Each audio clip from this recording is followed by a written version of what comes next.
આપ જોઈ રહ્યા છો ને આ હોમમેડ ટોમેટો કેચઅપ. તો ચલો બનાવીએ. સરસ લાલ દેશી ટામેટાં, થોડા કડક હોય એવા ટામેટાં લેવાના અને એને ઝીણા ઝીણા સમારી દેવાના.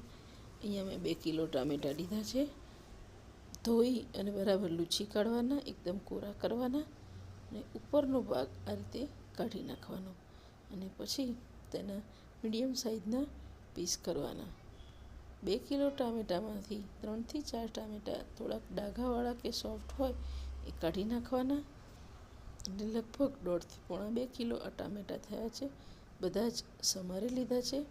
હવે એમાં નાખવાનો મસાલો નાખી પછી એને આપણે ગેસ ઉપર મૂકીશું. તો 2 તજના ટુકડા, 7 થી 8 લવિંગ અને 8 થી 10 મરિયાના દાણા નાખ્યા છે, એકદમ બજાર જેવો ટેસ્ટ આવે એના માટે. હવે 4 થી 5 કળી લસણને ઝીણું સમારીને નાખ્યું છે. 1 ઇંચ જેટલો આદુનો ટુકડો લઈ એને પણ ઝીણું ઝીણું સમારી અને નાખી દીધું છે. 1 નાની સાઈઝની ડુંગળીને પણ મેં સમારીને નાખી દીધી છે. બજાર જેવો એકદમ ટેસ્ટ આવે એટલા માટે મેં લસણ અને ડુંગળી નાખ્યું છે. જો આપ ના ખાતા હોય તો લસણ અને ડુંગળીને સ્કીપ કરી શકો છો. અને હવે આપણે નાખવાનું છે જેનાથી આ કેચઅપનો કલર એકદમ જ લાલ, કોઈ પણ જાતના કેમિકલ કે આર્ટિફિશિયલ કલર વગર આવે. હા, જોયું ને, આ છે બીટ. બીટ એક નાની સાઈઝનું લઈ અને આવી પતલી સ્લાઈસ કરી દેવાની. બરાબર તોય લૂછી અને પછી એને સમારીને નાખવાનું છે. આ લસણ અને ડુંગળીવાળો કેચઅપ ખૂબ જ ટેસ્ટી લાગે છે. તો તમે કેવો બનાવો છો, લસણ ડુંગળીવાળો કે સાદો?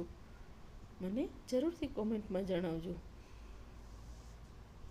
અને આવી બીજી વાનગીઓ જોવા માટે ઝડપથી ચેનલને સબસ્ક્રાઈબ પણ કરી લેજો.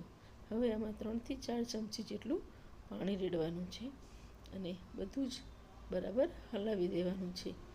ટામેટાં, બીટ, લસણ, ડુંગળી, આદુ અને આપણે જે ગરમ મસાલા નાખ્યા છે એ બધું એકસરખું મિક્સ કરી પછી ઢાંકી અને 20 થી 25 મિનિટ બિલકુલ ધીમા ગેસે ચડવા દેવાનું છે.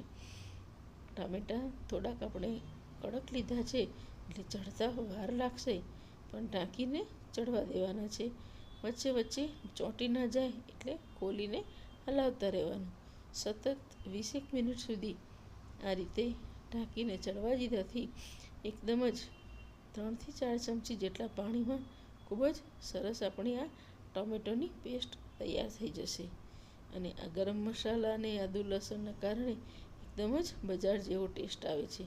આપ જોઈ શકો છો કે 25 મિનિટ પછી આ બધું એકદમ ચડી ગયું છે અને એમાંથી મેં તજ, લવિંગ અને મરિયાના જે ટુકડા નાખ્યા હતા એ બધું જ એક એક વીણી વીણી અને બહાર કાઢી લીધું છે, જેથી કરીને જ્યારે પીસીએ ત્યારે એનો શ્યામ કલર આપણા કેચઅપમાં આવે નહીં. હજુ બીટ સહેજ કડક છે એટલે ફરી પાછું એને ઢાંકીને 5 મિનિટ રવા દેવાનું અને પછી ઠંડુ થાય પછી એને પીસવાનું છે. તમે જુઓ છો કે ઠંડુ થઈ ગયું છે. હવે આ રીતે મિક્સર જારમાં એને પીસી દેવાનું છે અને ગરણીથી ગાળી અને એક જાડા બુંદાવાળી કઢાઈમાં અથવા તો નોનસ્ટિક પેનમાં તેને ગાળી લેવાનું છે. 3 થી 4 વખત થોડુંક થોડુંક લઈને પીસી અને ગાળી અને એકદમ સ્મૂથ પેસ્ટ આપણે રેડી કરવાની છે. તમે જોઈ શકો છો કે એનો કલર કેટલો સરસ આવ્યો છે અને એકદમ જ સ્મૂથ પેસ્ટ થઈ છે. અને આ કેચઅપનો ટેસ્ટ પણ એકદમ બજાર જેવો જ આવે છે. અહીં આપણે જે છોતરા નીકળ્યા લગભગ 2 થી 2.5 ચમચી જેવા એ કાઢી લીધા છે. આ 1.5 કિલો ટામેટામાંથી આટલી પેસ્ટ આપણી તૈયાર થઈ. હવે તેમાં મસાલો કરી અને એને ફરી પાછું 15-20 મિનિટ ચડવવાનું છે. તો સૌથી પહેલાં આપણે એમાં સ્વાદ અનુસાર મીઠું નાખીશું. લગભગ 1.5 થી 2 ચમચી જેટલું મેં મીઠું નાખ્યું છે.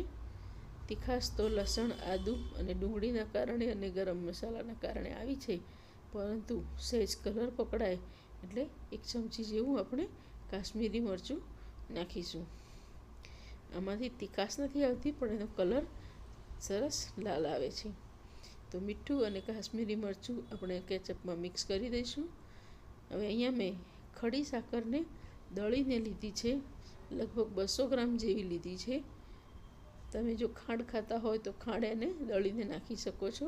200 થી 250 ગ્રામ 250 ગ્રામ જેવી ખાંડ, જેવા તમારા ટામેટાની ખટાશ હોય એ પ્રમાણે તમારે ખાંડ લેવાની છે. મારે અહીંયા 200 ગ્રામ જેટલી ખડી સાકરને મેં દળી અને નાખી છે. હવે આ મીઠું, મરચું અને સાકરને બરાબર હલાવી દેવાનું. અને હવે જે નાખવાનું છે એ આપણું પ્રિઝર્વેટિવનું પણ કામ કરશે અને એક સરસ ટેસ્ટ પણ આપશે. તો એમાં છે આપણે 1 કપ જેટલું વિનેગર. ને જો તમે નાની બોટલ લાવો તો એક નાની બોટલમાં 1-2 ચમચી ઓછું હોય એટલું વિનેગર નાખવાનું છે. લગભગ 100 ml જેટલું વિનેગર જશે. જો વિનેગર નાખી દીધું છે. એનાથી એનો ટેસ્ટ પણ એકદમ ચટાકેદાર થશે અને એની શેલ્ફ લાઈફ પણ વધશે. તમે જુઓ કે 15-20 મિનિટ પછી આપણે આને આ રીતે ચેક કરવાનું છે. જ્યારે આપણે એક ડીશમાં આ રીતે કેચઅપ લઈ અને ડીશને સહેજ ત્રાંસી કરીને જોવાનું, તો જેમ નીચે લસરી જાય તો એને ફરી પાછું ચડવા દેવાનું. ફરી પાછું 10 થી 12 મિનિટ આ જ રીતે કર્યું. તમે જુઓ છો કે સોસ થોડોક થીક થયો છે. હવે ફરી પાછું આપણે એને એક સ્ટીલની ડીશ ઉપર થોડોક કેચઅપ લઈ અને એને ફરી ચેક કરીશું. આમ તો દેખાય જ છે કે હવે એનું થિકનેસ થોડીક વધી છે, પરંતુ જેમ આમ સરી જાય તો સમજવું કે હજુ એમાં થોડુંક પાણીનું પ્રમાણ છે. જો આ ધીમે ધીમે થોડોક સરી જાય છે, એકદમ ડીશ ઉપર ચીપકી જતો નથી. એટલે હજુ એને 5-1 મિનિટ આપણે ધીમા તાપે હલાવતા રહી અને ચડવા જવાનું છે. આમાં હજુ ક્યાંક ક્યાંક બબલ્સ નીકળે છે, એટલે થોડુંક પાણીનું પ્રમાણ છે. એટલે એ થઈ જાય પછી એને ઠંડો કરીને આપણે ભરવાનો રહેશે. લાગે છે ને એકદમ બજાર જેવો જ, કે જાણે હાલ જ આપણે બજારમાંથી લાવ્યા. વિનેગરના કારણે એની સાઇન પણ ખૂબ જ સરસ આવે છે. હવે આ કેચઅપ ઠંડો થઈ ગયો છે. કાચની બોટલમાં ભરવાનો છે, એટલે બોટલને બરાબર ગરમ પાણીથી ધોઈ લૂછી અને લગભગ કલાકે તડકે તપાડી દીધી છે.